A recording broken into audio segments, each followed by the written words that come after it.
പരിവാദിനികളീലയ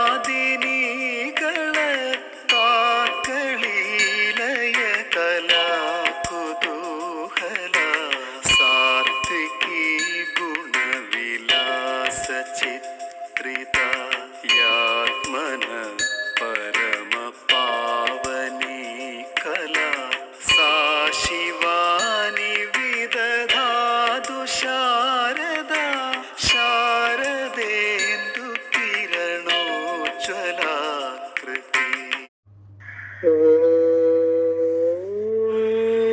ശ്രീ ഗുരുഭ്യോ നമഃ. പരിമാണം തതഃ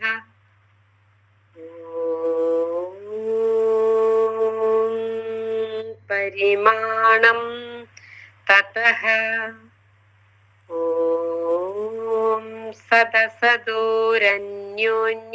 കാര്യകാരണത്വാത് ഓം സദസദോരന്യോന്യ കാര്യകാരണത്വാത് ഓം അഹം മമേതി വിജ്ഞാതോ മത്തോ നാന്യഃ. ഓം അഹം മമേതി വിജ്ഞാതോ മത്തോ നാന്യഃ. ഓം തദ്വത് തസ്മാത് ഓം തദ്വത് തസ്മാത് ഓം ദൃഗ്ദൃശ്യയോഃ സമാനകാലീനത്വാത് ഓം ദൃഗ്ദൃശ്യയോഃ സമാനകാലീനത്വാത് ഓം സുഖൈകത്വാത് ഓം സുഖൈകത്വാത്. ഓം ശ്രീ ഗുരുഭ്യോ നമഃ. വ്യാപകതയാ ദിശാമസ്തിത്വാത് ഓം വ്യാപകതയാ ദിശാമസ്തിത്വാത്.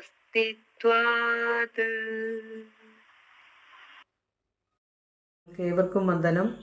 തന്നെ വേദാന്ത സൂത്ര ജപമൊക്കെ വളരെ ഭംഗിയായി, വളരെ ധ്യാനാത്മകമായി, തെറ്റുകൾ കൂടാതെ അതിനെ ആലപിക്കുക, ജപിക്കുക എന്നൊക്കെ പറയുമ്പോൾ ഏറ്റവും വലിയ സന്തോഷം, ആനന്ദമൊക്കെ ഉളവാകുന്നതാണ്. എപ്പോഴും നിങ്ങൾ വേദാന്ത സൂത്രം ജപിക്കുന്നത് കേൾക്കുമ്പോൾ അതിലേക്ക് അലിഞ്ഞു പോകുന്ന പോലെ തോന്നാറുണ്ട്. കാരണം അത്രയും ഭക്തി നിർഭരമായിട്ട് ഇതിനെ ചൊല്ലണമെങ്കിൽ അതിൻ്റെ പൊരുൾ ഗ്രഹിച്ചത് കൊണ്ടായിരിക്കണം. ഇനിയും കൂടുതൽ കൂടുതൽ കൂടുതൽ ഗുരുവിൻ്റെ ദർശനത്തിലേക്ക് ഇറങ്ങുവാൻ എല്ലാവർക്കും സാധിക്കട്ടെ എന്ന് മഹാഗുരുവിനോട് പ്രാർത്ഥിച്ചുകൊണ്ട് നമുക്ക് ഇന്നത്തെ ക്ലാസ്സിലേക്ക് കടക്കാം. നമുക്കിന്ന് ക്ലാസ്സിൽ പുതിയതായിട്ട് ആഗതരായിരിക്കുന്ന എല്ലാവരെയും ഏറെ ഭക്തിയോടെ ഗുരുനാമത്തിൽ ജനനി പഠന ക്ലാസ്സിലേക്ക് സ്വാഗതം ചെയ്യുന്നു. സിംലാംബിക വേദാന്തസൂത്ര ക്ലാസ്സിലേക്ക് പലപ്പോഴും കയറാറുണ്ട്. ഒരു വാക്കെങ്കിലും ആ ജീവിതത്തിൻ്റെ ആ ക്ലേശങ്ങളിൽ ഗുരുവിൻ്റെ വാക്കുകൾ സാന്ത്വനമാകട്ടെ, ശാന്തിയാകട്ടെ എന്ന് ചിന്തിച്ചായിരിക്കണം പഠിതാവ് കയറിയിരുന്നത്. അന്ത്യയാത്രയായി. അപ്പോൾ സിംലാംബികയുടെ ആ ഒരു ആത്മാവിന് നിത്യശാന്തി നേർന്നുകൊണ്ട് ഗുരുപാദങ്ങളിൽ അണയട്ടെ എന്ന് പ്രാർത്ഥിച്ചുകൊണ്ട് സ്മരണാഞ്ജലികൾ അർപ്പിച്ചുകൊണ്ട് ക്ലാസ്സിലേക്ക് കടക്കാം. സൂത്രം 15 നമുക്കിന്ന് വിചാരം ചെയ്യാനുള്ളത്. വേദാന്ത സൂത്രത്തിലെ സൂത്രം 15. അപ്പോൾ 15 സൂത്രം സദസദോഹോ അന്യോന്യ കാര്യകാരണത്വാത് എന്നാണ് 15 സൂത്രം. 14 സൂത്രം എന്തായിരുന്നു? പരിമാണം തതഃ. അതിലൂടെ അതിൻ്റെ നമ്മൾ വ്യാഖ്യാനിക്കുമ്പോൾ അതിലൂടെ നമുക്ക് കടന്നു വേണം ഈ സൂത്രത്തിലെത്താൻ. ഒരു കണക്ഷൻ വേണമല്ലോ. അപ്പോൾ ഇവിടെ 15 സൂത്രം പറയുന്നു സദസദോരന്യോന്യ കാര്യകാരണത്വാത്. സദസദോരന്യോന്യ കാര്യകാരണത്വാത്. ഈ സത്തും അസത്തും ഒക്കെ ഇതിന് മുൻ സൂത്രങ്ങളിലൊക്കെ ഗുരു പല പ്രാവശ്യം നമുക്ക് പറഞ്ഞു തന്നിട്ടുള്ളതാണ്. ഇപ്പോൾ അസത്തിൻ്റെ ഭാഗത്ത് നിന്നുകൊണ്ട്, ഈ പ്രപഞ്ചത്തിൻ്റെ ഭാഗത്ത് നിന്നുകൊണ്ട് സത്യനിർണയം നടത്തുമ്പോൾ ആ അളക്കാനാവാത്ത അപരിമേയമായ ആ ഈശ്വരസത്തയിൽ നിന്നും ഉണ്ടായ ഈ പ്രപഞ്ചത്തിലെ സകലതും അളന്നറിയാൻ പറ്റുന്നതാണ് എന്ന് കഴിഞ്ഞ സൂത്രത്തിൽ ഗുരു പറഞ്ഞു. എല്ലാം ഓരോന്നും നമ്മളെടുത്ത് പരിശോധിച്ചാൽ നമ്മുടെ ശരീരാവയവങ്ങൾ മുതൽ നമ്മൾ ഭൗതിക ജീവിതത്തിൽ എന്തിലൊക്കെ അഭിരമിക്കുന്നു അതെല്ലാം നമ്മൾ എണ്ണിയും അളന്നും ഓരോ അളവുകോല് വെച്ച് അളന്നളന്ന് അറിയണത്. ദിവസങ്ങളും മിനിറ്റുകളും സമയങ്ങളും ശരീരാവയവങ്ങളും എല്ലാം. അപ്പോൾ കഴിഞ്ഞ ദിവസം നമ്മൾ അതിനെക്കുറിച്ചൊക്കെ വിശദമായി പറഞ്ഞു.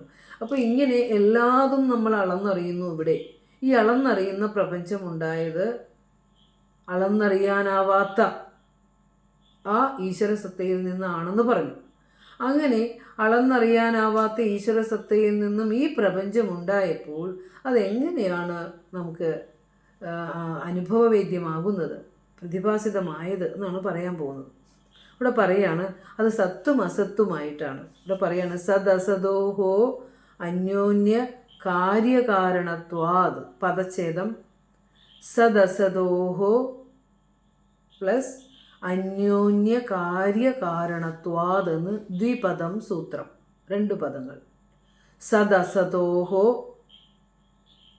സദ് പ്ലസ് അസദോഹോ, അവിടെ നമുക്ക് ഒരുമിച്ച് തന്നെ അത് പറയാം. നമ്മൾ പലവട്ടം അതൊക്കെ പിരിച്ചിട്ടുള്ളതാണ്. സദ് പ്ലസ് അസദ് സദസദ് തയോഹോ എന്ന് വരുമ്പോഴാണ് സദസദോഹോ എന്ന് വന്നത്. അപ്പോൾ വിഭക്തി ഒക്കെയിലേക്കൊക്കെ പോയാൽ നിങ്ങൾക്ക് കൺഫ്യൂഷൻ ആവും. അതുകൊണ്ട് അത് സദസതോഹോ എന്ന് പിരിക്കുക. സദസതോഹോ എന്ന് പറഞ്ഞാൽ എങ്ങനെ, തോ എന്ന് പറഞ്ഞാൽ 2 കുത്ത് വിസർഗം ഇടുമ്പോഴാണ് തോഹോ എന്ന് വായിക്കുക, അല്ലേ? മുനി എന്ന് പറയുമ്പോൾ നീ ഇട്ടിട്ട് 2 കുത്തിനെ വിസർഗം എന്ന് പറയും. അപ്പോൾ നമ്മൾ മുനിഹി എന്ന് വായിക്കും. വടു എന്ന് പറയുമ്പോൾ ഒരു സന്യാസിക്ക് നമ്മൾ വടു എന്ന് പറയും. വടു എന്ന് പറയുമ്പോൾ ഉകാരാണ്. എന്നിട്ട് ഉകാരം കഴിഞ്ഞ് വിസർഗം ഇടുമ്പോൾ വടുഹു എന്ന് പറയും. വടുഹ എന്ന് പറയരുത്, വടുഹു. ഇകാരമാണെങ്കിൽ മുനിഹി.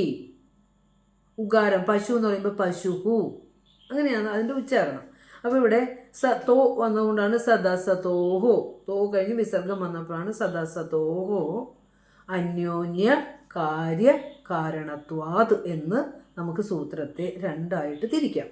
സദസതോഹോ പ്ലസ് അന്യോന്യ കാര്യകാരണത്വാത്. ഇനി എന്താണ് സത്ത്? നമ്മൾ അത് തന്നെ എത്രയോ ക്ലാസ്സുകളിൽ പറഞ്ഞു, അല്ലേ? അതായത് സത്ത് എന്ന് പറഞ്ഞാൽ ഉണ്മ. ഈ പ്രപഞ്ചത്തിൽ പറയുമ്പോൾ ജീവൻ, സത്തിനും ഉണ്മയ്ക്കും അഥവാ ജീവനും. അസത്ത്, ഉണ്മയുടെ വിപരീതം എന്തായിരുന്നു നമ്മൾ പറഞ്ഞത്? ഉണ്മയ്ക്കൊരു വിപരീതം നമ്മൾ പഠിച്ചായിരുന്നല്ലോ, ഇന്മ, അല്ലേ? അപ്പോൾ ഉണ്മയ്ക്കും ഇന്മയ്ക്കും, സത്തിനും അസത്തിനും, ജീവനും ജഡത്തിനും. അസത്ത് എന്ന് പറഞ്ഞ ജഡം, സത്ത് എന്ന് പറഞ്ഞ ജീവൻ. ജീവനും ജഡവുമാണല്ലോ പ്രപഞ്ചത്തിൽ കാണാനുള്ളത് നമുക്ക്. ഈ ജഡത്തിനെയൊക്കെ പ്രകാശിപ്പിക്കുന്നത് ജീവനാണ്. ജീവനില്ലെങ്കിൽ ജഡത്തിന് നിലനിൽപ്പില്ലല്ലോ. അപ്പോൾ സത്ത് അസത്ത്, അപ്പോൾ സത്തിനും അസത്തിനും. അപ്പോൾ സത് അസതോഹോ എന്ന് പറഞ്ഞാൽ സത്തിനും അസത്തിനും, ഉണ്മയ്ക്കും ഇന്മയ്ക്കും, അല്ലെങ്കിൽ ജീവനും ജഡത്തിനും. അത് മനസ്സിലായെന്ന് തോന്നുന്നു, അല്ലേ? ജീവനും ജഡത്തിനും, ഉണ്മയ്ക്കും അല്ലെങ്കിൽ ഇന്മയ്ക്കും, അല്ലെങ്കിൽ സത്തിനും അസത്തിനും. ഏതാണോ പഠിക്കാൻ എളുപ്പം ആ ആശയം എഴുതുക കേട്ടോ. ജീവനും ജഡത്തിനും അന്യോന്യ കാര്യകാരണത്വാത്. അന്യോന്യം എന്ന് പറഞ്ഞാൽ എന്താ? അങ്ങോട്ടും ഇങ്ങോട്ടും പരസ്പരമുള്ള കാര്യകാരണഭാവം കൊണ്ട്. അതല്ലെങ്കിൽ സത്തും അസത്തും അന്യോന്യം കാര്യവും കാരണവുമായിരിക്കയാൽ എന്നാണ് സൂത്രത്തിൻ്റെ അർത്ഥം. നമുക്ക് എഴുതാം. പരസ്പരമുള്ള അന്യോന്യ കാര്യകാരണത്താതെന്ന് മാത്രം എഴുതുമ്പോൾ നമ്മൾ എന്തെഴുതും? പരസ്പരമുള്ള കാര്യകാരണത്വം കൊണ്ട് എന്നർത്ഥം എഴുതാം. എങ്ങനെയാ? അന്യോന്യ കാര്യകാരണത്വാതെന്ന് പറഞ്ഞാൽ പരസ്പരമുള്ള കാര്യകാരണഭാവം കൊണ്ട്. കാര്യം എന്താ, കാരണം എന്താന്നൊക്കെ നമ്മൾ ഇതിനു മുമ്പ് പഠിച്ചിട്ടുണ്ട്. നമ്മൾ വ്യാഖ്യാനം ചെയ്യുമ്പോൾ ഒന്നും കൂടി നമുക്കത് പറയാം. ഏതിനാണ് കാര്യകാരണഭാവം ഉള്ളതെന്നാണ് പറഞ്ഞത്?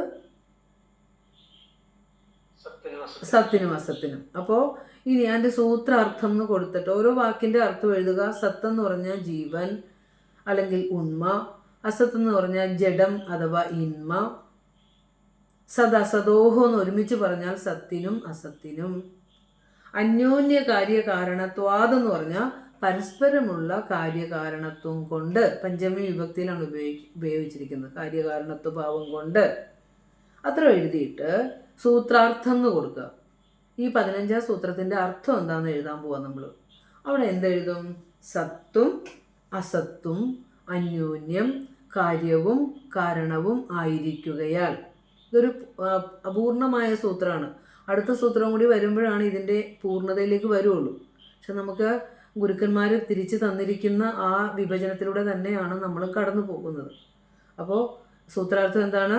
സത്തും അസത്തും അന്യോന്യം കാര്യവും കാരണവും ആയിരിക്കുകയാൽ. മനസ്സിലായെന്ന് തോന്നണം. മനസ്സിലായോ? സത്തും അസത്തും അന്യോന്യം കാര്യവും കാരണവും ആയിരിക്കയാൽ. അപ്പോൾ സൂത്രം നമുക്ക് ഒന്നുകൂടി പറയാം. സദസദോരന്യോന്യ കാര്യകാരണത്വാത്. അവിടെ സദസദോ കഴിഞ്ഞൊരു രാ വന്നില്ലേ?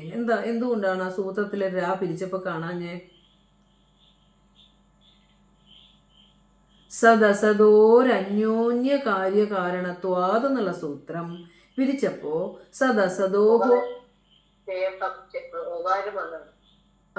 അപ്പോൾ വിസർഗത്തിന് രേഖം വന്നു. വിസർഗം എന്ന് പറഞ്ഞില്ലേ? സദസദോ അല്ലേ? ആ വിസർഗം രകാര ആദേശമായിട്ട് മാറി. അതുകൊണ്ടാണ് അതവിടെ പിരിച്ചപ്പോൾ കാണാതിരുന്നത്. ഇപ്പോൾ ടീച്ചറെ പിരിച്ചപ്പോൾ രാ എവിടെ പോയി എന്ന് ചിന്തിക്കണ്ട. ആ വിസർഗം കൂടി ചേർന്നപ്പോൾ രായായിട്ട് മാറിയതാണ് കേട്ടോ. അപ്പോൾ സത്തും അസത്തും അന്യോന്യം കാര്യവും കാരണവും ആയിരിക്കുകയാൽ എന്നാണ് സൂത്രം. അത്രയും മനസ്സിലായെന്ന് തോന്നുന്നു. ഇനി നമ്മൾ പറഞ്ഞു ഈ സൂത്രത്തിൻ്റെ ഒരു പൂർണ്ണതയിലേക്ക് എത്തുന്നത് നമ്മൾ അടുത്ത സൂത്രം കൂടി വിചാരം ചെയ്യുമ്പോഴാണ്.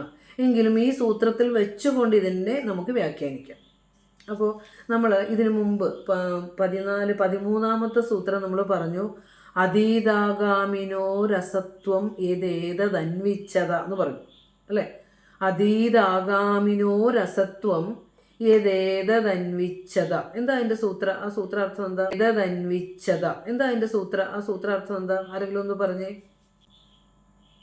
കഴിഞ്ഞു പോയവയും വരാനിരിക്കുന്നവയും കേവലം അസത്തായ പ്രതീതി മാത്രമായിരിക്കുന്നത് യാതൊരു അധിഷ്ഠാന കാരണത്താലാണോ ഉണ്ടായത് അതിനെ അന്വേഷിച്ച് കണ്ടെത്തണം. ഓക്കെ. അപ്പോ ഇന്നെന്താ മനസ്സിലായത്? രണ്ട് വിധത്തിൽ പറയണുണ്ടല്ലോ. അത് പറഞ്ഞു. ടീച്ചർ എന്താ മനസ്സിലായെന്ന് പറഞ്ഞു. ആത്മജ്ഞാനം കൊണ്ട് സഞ്ചിതവും ആഗാമിയുമായിട്ടുള്ള കർമ്മങ്ങൾ ഫല ജനനത്തിന് ശക്തമായി തീരുന്നതിനാൽ അവയ്ക്ക് ഉണ്മ ഭവിക്കുന്നു. ഓക്കെ. പിന്നെ മറ്റൊരർത്ഥം നമ്മൾ എന്ത് പറഞ്ഞു? വേർഡ് മീനിങ് വെച്ചിട്ട് നമ്മൾ എന്ത് പറഞ്ഞു? കഴിഞ്ഞു പോയവയും വരാനിരിക്കുന്നവയും കേവലം അസത്തായ പ്രതീതി മാത്രമായിരിക്കുന്നത് യാതൊരു കാരണമായതിനാലാണോ അതായത് ബ്രഹ്മസത്യം ഉണ്ടായത് അതിനെ അന്വേഷിച്ച് കണ്ടെത്തണം. ഓക്കെ. അപ്പോൾ ഇനി അർത്ഥം നമ്മൾ അതിനെ എങ്ങനെ മനസ്സിലാക്കേണ്ടതെന്ന് വെച്ചാൽ അതീതം എന്ന് പറഞ്ഞാൽ കഴിഞ്ഞു പോയത്, ആഗാമി എന്ന് പറഞ്ഞാൽ വരാനിരിക്കുന്നത്. അപ്പോൾ നമ്മൾ പറഞ്ഞ ആ സൂത്രം വ്യാഖ്യാനിച്ചപ്പോൾ പറഞ്ഞു ഭൂതവും ഇല്ല ഭാവിയും ഇല്ല വർത്തമാനവും ഇല്ല. ആ അധിഷ്ഠാന സത്ത വരുമ്പോൾ ഭൂതവും ഭാവിയും വേറല്ല എന്ന് പറഞ്ഞു കഴിഞ്ഞു. ഇതൊന്നും ആ അധിഷ്ഠാന സത്തയിൽ നിന്ന് വേറല്ല എന്ന് പറഞ്ഞു. അപ്പോൾ കഴിഞ്ഞു പോയവയും വരാനിരിക്കുന്നവയും കേവലം ഇല്ലാത്തതായിരിക്കുന്നത്, വെറും പ്രതീതി മാത്രമായിരിക്കുന്നത് യാതൊന്നു കാരണമായിട്ടാണോ, യാതൊരു ബ്രഹ്മസത്യത്തിൻ്റെ അധിഷ്ഠാനതയിലാണോ എല്ലാം നിലനിൽക്കുന്നത്? അപ്പോൾ ഈ എന്താ പറയുക, കഴിഞ്ഞു പോയതും വരാനിരിക്കുന്നതും ഒന്നും ഇല്ലാത്തതാകാൻ കാരണം ശാശ്വതമായ ആ പരമസത്യത്തിൻ്റെ അധിഷ്ഠാനത്തിൽ ഇരിക്കുന്നതുകൊണ്ടാണ്. യാതൊന്നും എൻ്റെ അടിത്തറയിലാണോ ഇത് ഇല്ലാത്തതായി തോന്നുന്നത്, ആ യാതൊന്നിനെ, ആ ബ്രഹ്മസത്യത്തെ അന്വേഷിച്ച് കണ്ടെത്താൻ. ഇപ്പം നമ്മൾ പറഞ്ഞില്ലേ, നമ്മുടെ ശരീരം ജഡമാണ്, നമ്മൾ ജീവിക്കുന്ന പ്രപഞ്ചമൊക്കെ പ്രതീതിയാണ്, അതില്ലാത്തതാണ് എന്നൊക്കെ നമ്മൾ പറയുമ്പോൾ അതിൻ്റെ അർത്ഥം എന്താ? അതിനെയൊക്കെ നിലനിർത്തി വെച്ചിരിക്കുന്ന, ഈ പ്രതീതിയെയൊക്കെ നിലനിർത്തി വെച്ചിരിക്കുന്ന യാതൊരു ശാശ്വത സത്യമുണ്ടോ ആ സത്യത്തിൻ്റെ അടിത്തറയിലാണ് ഇത് പ്രതീതമായിരിക്കുന്നത്. ആ സത്യത്തെയാണ് അന്വേഷിച്ച് കണ്ടെത്തേണ്ടത്. അപ്പോൾ നമ്മളിവിടെ ജീവിക്കുന്നത്, നമ്മൾ ഈ ഭൗതികതയിൽ ജീവിക്കുമ്പോൾ, എന്തിനൊക്കെയോ വേണ്ടി നാം ഇവിടെ ജീവിക്കുമ്പോൾ എന്തിനാണ് ജീവിക്കുന്നത് എന്ന് പോലും നമുക്ക് അറിയില്ലാതെ വഴിമറന്ന യാത്രക്കാരായിട്ടാണ് നമ്മളിവിടെ യാത്ര ചെയ്യുന്നത്. അപ്പോഴും നമ്മൾ വെറും തുച്ഛമായ, വെറും ജഡമായ, പ്രതീതി മാത്രമായ ഈ പ്രാപഞ്ചിക വസ്തുക്കളുടെ നിലനിൽപ്പിന് വേണ്ടിയും അതിനെ നിലനിർത്താൻ വേണ്ടിയുമൊക്കെ ഈ ജീവിതം മുഴുവൻ പ്രതീതികൾക്ക് മുന്നേ പായുമ്പോൾ ഗുരു പറയുകയാണ്, ഇതൊക്കെ പ്രതീതികൾ മാത്രമാണ്. ഇതൊക്കെ പ്രതീതമായിരിക്കുന്നത് യാതൊരു അധിഷ്ഠാന സത്തയിലാണോ ആ സത്തയെ നീ അന്വേഷിക്കൂ. ഇളകിയാടുന്നൊരു തൂണിനെ സത്യമെന്ന് കരുതി പിടിച്ചുകൊണ്ടിരുന്നാൽ അത് വെറുതെയല്ലേ. അതുകൊണ്ട് ശാശ്വതമായൊരു തൂണുണ്ട്. അതിൻ്റെ അടിത്തറയിലാണ് ഈ മാംസമയമായ ശരീരം കോർത്തിട്ടിരിക്കുന്നത്, ഈ പ്രപഞ്ചത്തിലെ സകലതും ഓതപ്രോതമായിരിക്കുന്നത്. അപ്പോൾ അതുകൊണ്ട് സർവാധിഷ്ഠാന സത്യമായിരിക്കുന്ന ആ പരമസത്യത്തെ നീ അന്വേഷിച്ച് കണ്ടെത്തുന്നു. എന്നെ പറയണമെങ്കിൽ നമ്മുടെ മുന്നിലേക്കൊരു ജ്ഞാനഗുരു ഉണ്ടാവണം. വെറുതെ ഒരു ഗുരുവിനെ കിട്ടിയാൽ പോരാ. അതിന് സത്യമറിഞ്ഞ് സത്യമായി മാറിയ ഒരു ഗുരുവിനെ പഠിക്കാൻ സാധിക്കുക എന്നുള്ളതും അതിനെ അനുഭവിക്കാൻ സാധിക്കുക എന്നുള്ളതും ജന്മാന്തര സുഹൃതവും പുണ്യവുമാണ്. ആ പുണ്യം കിട്ടിയ പുണ്യശാലികളാണ് ഈ കൂടെ ഇവിടെ വന്നിരിക്കുന്നത്. കാരണം ഇതിനകത്തുള്ള പലരും, ഞാൻ പല വേദികളിലും പറയാറുള്ളതാണ്, ഇതിനകത്തുള്ള പലരും വേദാന്ത സൂത്രത്തിൻ്റെ പഠനത്തിലിരിക്കുന്ന പലരും എന്നുള്ള ഒരു 3/4 പങ്ക് ആളുകളും പഠിപ്പിക്കുന്നവരും ധർമ്മപ്രചാരകരുമായിട്ടുള്ള ആളുകളാണ്. അപ്പോൾ അവരിലൂടെ ഈ ഓരോരോ സൂത്രങ്ങളും അവരവരുടെ പ്രഭാഷണങ്ങളിലൂടെ പുറത്തേക്ക് വരുമ്പോൾ ഇങ്ങനെ ഗുരുവിൻ്റെ ഈ വേദാന്ത സൂത്രം എന്ന കൃതിയെക്കുറിച്ച് അറിയുകയും കൂടുതൽ അത് പഠിക്കാനായി എത്തുകയും ചെയ്യും. ഓരോ ദിവസവും ഓരോരുത്തർ വെച്ച് നമ്മുടെ ഗ്രൂപ്പിലേക്ക് ആഡാവുന്നുണ്ട്. അവർ നല്ല ജിജ്ഞാസുക്കളാണ്.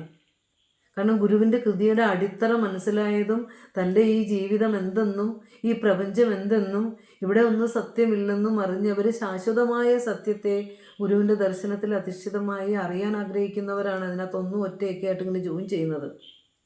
അപ്പോൾ അവരിലൂടെ ഇത് എല്ലാവരിലേക്കും എത്തണം എന്നുള്ളതാണ് ഗുരു.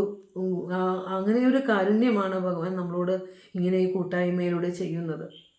അപ്പോൾ ഇവിടെ നമ്മൾ പറഞ്ഞത് 13ാമത്തെ സൂത്രം പറഞ്ഞത് അതീതാഗാമിനോ രസത്വം വിധേതന്വിച്ചത.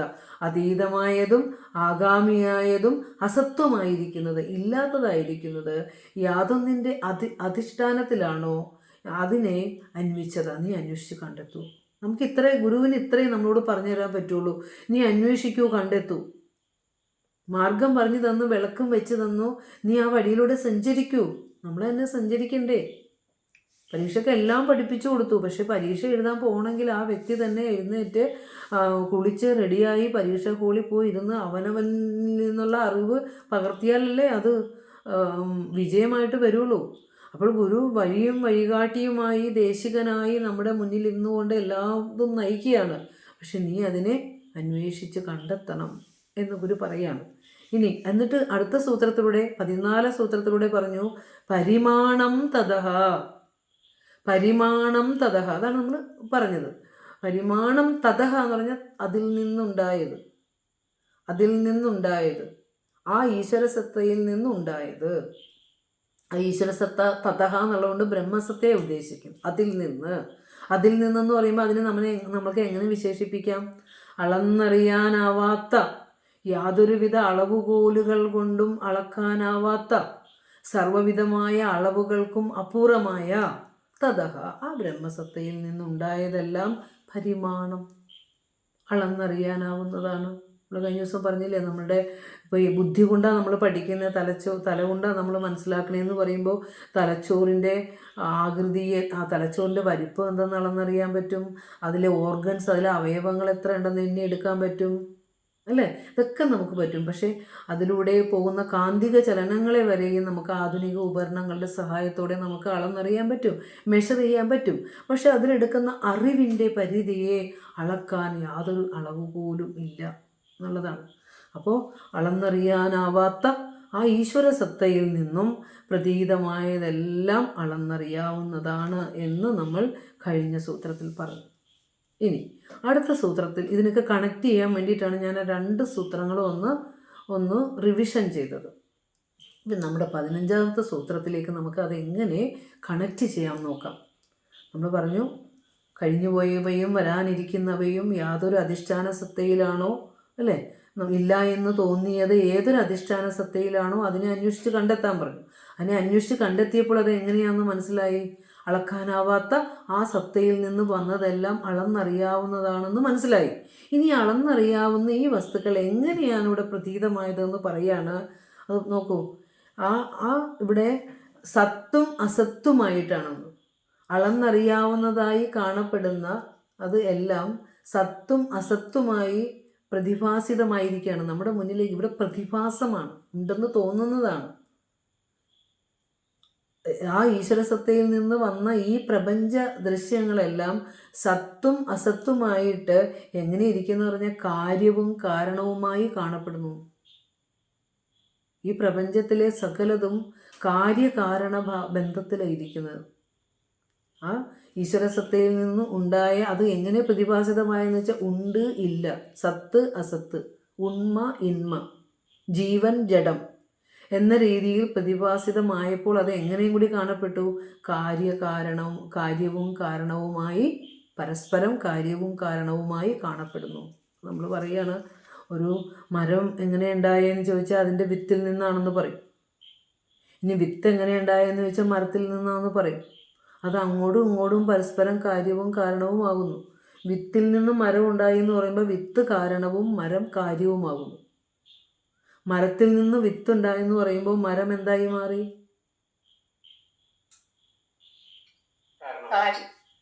കാര്യമായി.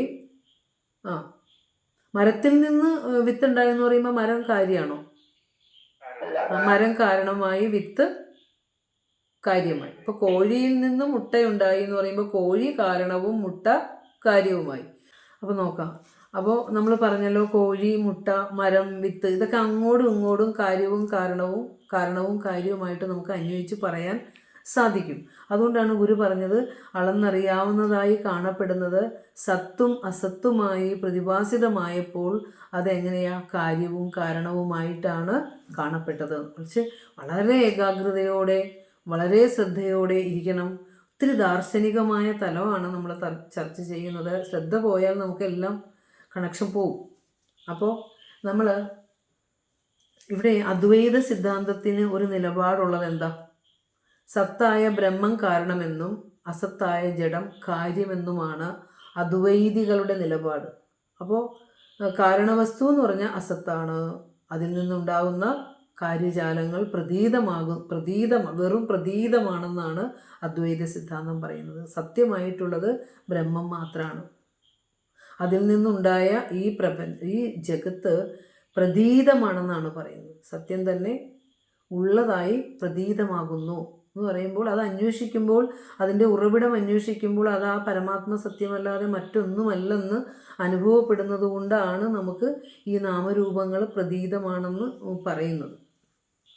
അപ്പോൾ അസത്തായ പ്രപഞ്ച പ്രതീതിയിലെ സർവ്വതും, ജഡമായ പ്രപഞ്ച പ്രതീതിയിലെ സർവ്വതും അളന്നറിയാവുന്നതാണ്. അത് അന്യോന്യം കാര്യകാരണഭാവത്തിലാണ് പ്രകാശിക്കുന്നത്. ഇവിടുത്തെ എല്ലാം കാര്യകാരണഭാവത്തിലാണ് പ്രകാശിക്കുന്നത് എന്നാണ് പറയുന്നത്. അപ്പോൾ നാം മനസ്സിലാക്കേണ്ട ഒരു കാര്യം എന്താണെന്ന് വെച്ചാൽ, കാര്യജാലങ്ങളുടെ ഭാവത്തിൽ മാത്രമേ കാരണത്തിലൂടെ പ്രകാശിക്കാൻ പറ്റുകയുള്ളൂ, പ്രതീതമാകാൻ പറ്റുള്ളൂ. ഇപ്പോൾ നമ്മൾ പറയാറില്ലേ, ഗുരു സാക്ഷാത് പരംബ്രഹ്മ. പരബ്രഹ്മ സ്വരൂപത്തിന് ഒരു ശരീരം എന്ന ഉപാധിയിലൂടെ മാത്രമേ ഇവിടെ പ്രവർത്തിക്കാൻ പറ്റൂ, പ്രതീതമാകാൻ പറ്റുള്ളൂ. അത് തന്നെ ഇവിടെയും പറഞ്ഞു. പറയാറില്ലേ, കലിയുഗവരദനായ ഗുരു വേദനിക്കുന്ന ഏഴകളുടെ കണ്ണീരൊപ്പാനായിട്ട് ഗുരുസ്വരൂപം സ്വീകരിച്ച് ഈ ലോകത്തേക്ക് വന്നു, അല്ലേ? അപ്പോൾ പരമചൈതന്യത്തിനെ ഒരു രൂപം പൂണ്ട് മാത്രമേ പ്രതീതമായിക്കൊണ്ട് അതായത് രൂപം സ്വീകരിച്ചുകൊണ്ട് മാത്രമേ ഈ ലോകത്തേക്ക് പ്രവർത്തിക്കാൻ സാധ്യമാകുകയുള്ളൂ. അതുകൊണ്ടാണ് പറഞ്ഞത് ഇവിടെ കാര്യജാലങ്ങളുടെ ബ്രഹ്മം കാരണമാണെങ്കിൽ പ്രപഞ്ചം കാര്യമാണ്. എന്തിനാ അങ്ങനെ പറയണമെന്ന് വെച്ചാൽ, കാര്യജാലങ്ങളുടെ ഭാവത്തിൽ മാത്രമേ കാരണത്തിനിവിടെ പ്രതീതമാകാൻ സാധ്യമാകുകയുള്ളൂ. പ്രതീതികളെല്ലാം ആ കാരണത്തെ ആശ്രയിച്ച് മാത്രം നിലനിൽക്കുന്നതുകൊണ്ടാണ് പ്രതീതി എന്ന് പറയുന്നത്. കാരണമില്ലെങ്കിൽ അതില്ല. ബോധമുണ്ടോ പ്രപഞ്ചമുണ്ട്, ബോധമില്ലയോ പ്രപഞ്ചമില്ല. അതുകൊണ്ട് ബോധത്തെ ആശ്രയിച്ച് മാത്രം നിൽക്കുന്നത് കൊണ്ടാണ് ഇതിന് പ്രതീതി എന്ന് പറയുന്നത്. അപ്പം മരുഭൂമിയിൽ കാണുന്ന ജലം, കാനൽ ജലം, മൃഗതൃഷ്ണിക അല്ലേ, അതിന് നമ്മൾ ഉണ്ടെന്ന് തോന്നുന്ന മരുഭൂമി എന്ന അധിഷ്ഠാനത്തിലാണ് ആ ജലം ഭ്രാന്തി ഭ്രമം നമുക്കുണ്ടാവുന്നത്. മരുഭൂമി ഇല്ലെങ്കിൽ ആ ഭ്രമവും ഇല്ല. അതുപോലെ ബ്രഹ്മം എന്ന അധിഷ്ഠാനത്തിൽ മാത്രമാണ് ഈ പ്രപഞ്ചം നിലനിൽക്കുന്നത്, അതിനെ ആശ്രയിച്ച് മാത്രമാണ്. അതുകൊണ്ടാണ് ഇത് പ്രതീതമാണെന്ന് പറഞ്ഞത്. അങ്ങനെയാണ് നമ്മൾ മനസ്സിലാക്കേണ്ടത്. അപ്പോൾ അങ്ങനെ നോക്കുമ്പോൾ ഈ ചിന്തയുടെ സ്വഭാവം അനുസരിച്ച്, മനുഷ്യ ചിന്തയുടെ സ്വഭാവം അനുസരിച്ച് കാരണം കാര്യമായും കാര്യം കാരണമായും ഒക്കെ വരാം. അങ്ങോട്ടും ഇങ്ങോട്ടും മാറി മാറി വരാം. നമ്മളിപ്പോൾ കുറച്ച് മുമ്പ് പറഞ്ഞ പോലെ കോഴി മുട്ട അല്ലെ, മുട്ട കോഴി, ഇത് ആദ്യം ഉണ്ടായത് ഏതാണെന്ന് ചോദിച്ചാൽ രണ്ടും ഈ പ്രപഞ്ചത്തിൽ ഈ പരമാത്മസത്തയിൽ നിന്ന് ആവിർഭവിച്ചതാണ്, വിലീനമായിരുന്നതാണ്. അതിൽ ആദ്യം ഉണ്ടായ ഏത് എന്ന് പറയാൻ പറ്റില്ല, കാരണം അനാദിയാണത്. അപ്പോൾ അതുകൊണ്ട് ഇത് രണ്ടും ഒരുമിച്ച് ഈശ്വരസത്തയിൽ നിന്ന് പൊന്തി വന്നതാണെന്നേ വേദാന്തികൾക്ക് ഉത്തരം പറയാനുള്ളൂ.